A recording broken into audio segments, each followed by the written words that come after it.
September 1940, London. The lights had gone out, not just in the shelter, in the whole city. 80 people sat in total darkness underground. The walls shook. Dust fell from the ceiling like fine rain. Outside, bombs were falling. Inside, panic was beginning. And then, a small voice spoke. She was 9 years old. She carried a torch no bigger than her hand. And what she did that night, well, you will need to stay until the very end to understand why this story matters, even now, even today. Please stay with me, and if this story moves you, subscribe. These memories deserve to be remembered.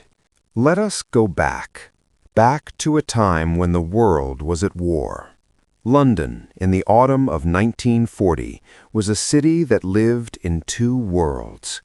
By day, people worked. They queued for rations. Children played in the streets. The sun still rose. Teacups still clinked.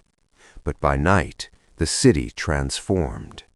When darkness fell, the sirens wailed, a sound that made your heart stop, a sound that meant run, hide, pray. This was the Blitz.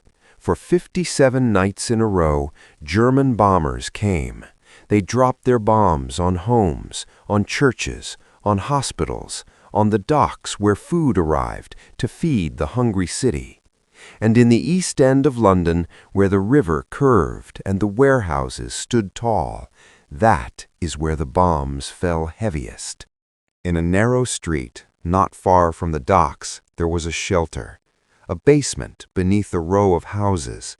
It was damp. The walls were brick. The floor was concrete. But it was safer than staying above.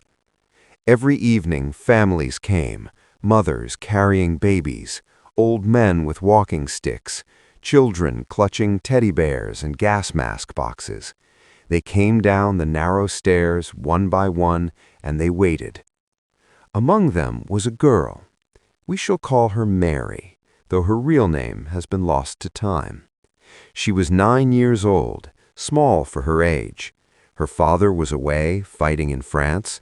Her mother worked long hours in a munitions factory, making bullets and shells. Mary stayed with her grandmother during the day, and at night they came to the shelter. Mary was quiet. She listened more than she spoke, but she noticed things. She noticed when Mrs. Thompson's hands shook. She noticed when little Tommy cried for his father. She noticed, and she cared. On this particular night, something was different. The sirens had sounded earlier than usual. The bombers came in waves. You could hear them. Even underground, you could hear them. A deep, droning hum that made your chest vibrate. The regular warden, Mr. Davies, was already at his post near the docks. You could not come. The young messenger boy, Ronnie, had been sent to another shelter 2 streets away. There was only one adult left, an elderly volunteer named Mr. Jacobs. He was 73 years old. His hands trembled when he held the torch. He did his best, but as the hours passed and the bombing grew worse, the electric lights in the shelter began to flicker. Once, twice, then darkness. Total darkness. They did not know yet, but the power station 3 miles away had been hit. The lights would not come back on. 80 people, in total darkness, underground. At first, there was silence. Then, slowly, the sounds began. A baby crying, a woman sobbing, someone calling for their mother. Panic moves like fire. It spreads quickly, and in the dark, it spreads even faster. Mr. Jacobs tried to speak, but his voice was weak. He could barely be heard over the noise above and the fear below. And then Mary stood up. She was holding her grandmother's hand. Her grandmother whispered, "Sit down, child. Stay quiet." But Mary did not sit down. She reached into her coat pocket. She had a torch, a small tin torch, the kind given to children during air raid drills at school. It barely gave enough light to see your own hand, but it was light. and Mary knew it was all they had. She let go of her grandmother's hand. She took one step forward, then another. "I can help," she said, softly but clearly.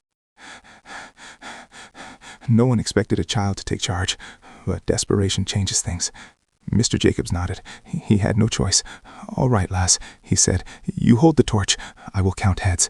Mary moved through the shelter slowly. The torch beam was thin, like a pencil line in the darkness, but it was enough to see faces, enough to see fear turning into hope. She stopped at each person. "Are you all right?" she would ask, over and over. "Are you all right?" Most nodded. Some did not answer, but they saw her, this small girl, this child who should have been trembling with fear. Instead, she was steady. Outside, the bombing continued. The ground shook, the walls groaned, dust fell into their hair, onto their shoulders. But inside the shelter, something changed. The crying slowed, the panic eased, not because the danger had passed, but because someone was watching over them, someone they did not expect. Mary did more than just hold a torch. When the baby would not stop crying, Mary knelt beside the mother. She held the torch so the mother could see her child's face. "There now," Mary whispered. "She can see you. She just needed to see you." The baby quieted. When old Mrs. Thompson began to weep, saying she could not breathe, Mary sat beside her. She took her hand. "Breathe with me," Mary said. "In, out, in, out." Slowly, calmly. Mrs. Thompson's breathing slowed. When little Tommy asked if the monsters were going to eat them, Mary smiled. "Those are not monsters," she said gently. "Those are just loud noises, and loud noises cannot hurt us if we stay together." Tommy believed her. For hours, Mary moved through that shelter, speaking softly, listening carefully. And Mr. Jacobs, who had been overwhelmed, found himself following her lead. Together, they kept 80 people calm. Not with speeches, not with bravery, but with simple, quiet kindness. Then came the moment they would never forget. A sound, different from the others. A whistle, high-pitched, grown louder. Everyone in the shelter knew what that sound meant. A bomb was falling, close, very close. Mary froze. Her torch beam stopped moving. For 3 seconds, time stood still. The whistle grew louder, louder, louder.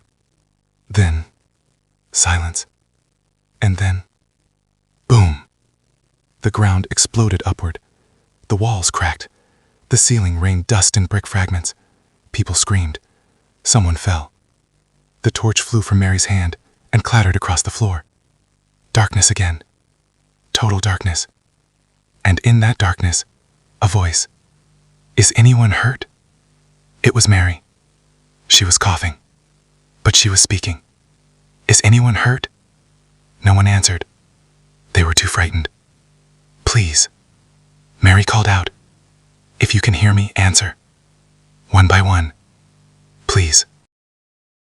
Slowly, one by one, voices answered. "I am here. We are all right. Tommy is with me. We are frightened, but we are all right."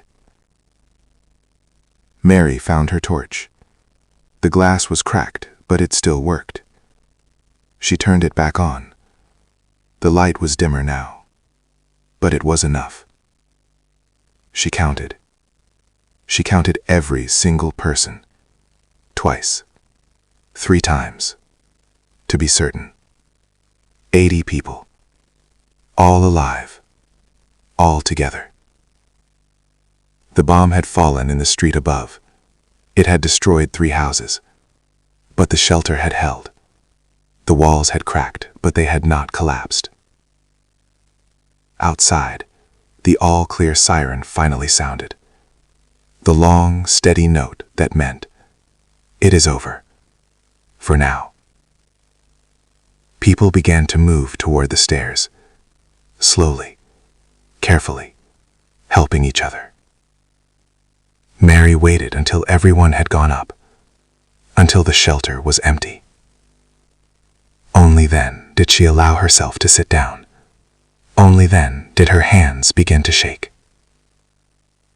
What happened to Mary after that night? We do not know her full story. Records from the Blitz are incomplete. Many names were never written down. Many heroes were never honored. But we know this much. The next morning, Mr. Jacobs went to the Air Raid Precautions Office. He told them what had happened. He told them about the girl, the 9-year-old girl who held a shelter together when grown men would have failed. Some of the people from the shelter wrote letters. They thanked her. They told their neighbors. They told their children, years later, about the night a little girl saved them all. Mary did not receive a medal. She did not appear in newspapers. That is not how it worked during the Blitz. Courage was common. Kindness was expected. But Mary carried something more valuable than recognition. She carried the memory of 80 faces in the darkness, 80 lives that continued because she chose to stand up, because she chose not to hide, because she chose to hold the light.